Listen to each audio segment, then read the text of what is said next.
तर मित्रांनो, आज करूया आपण शिमला मिरचीची भाजी. ते तेल तापत ठेवलंय. आता टाकते याच्यात कढीपत्ता आधी.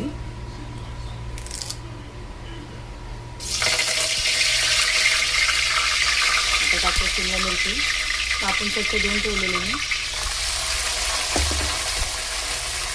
आता टाकायचं हळद, तिखट, मीठ आणि धणेपूड.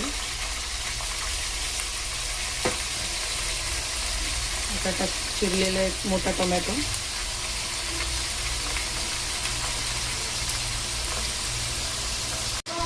चला तर आता सगळं मिक्स करून घेते आणि झाकण लावून एक 10 मिनिटं वाफ काढते, म्हणजे भाजी लवकर शिजेल.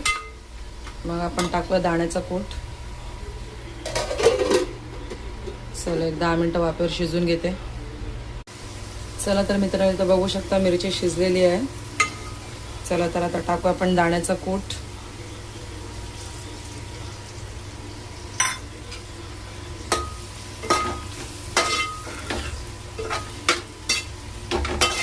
चला तर आपल्या शिमला मिरचीची भाजी रेडी आहे. तुम्हाला जर माझ्या रेसिपीज आवडत असेल तर व्हिडिओला लाईक करा, शेअर करा आणि सबस्क्राईब करा माझ्या चॅनलला, आणि जास्तीत जास्त शेअर करा.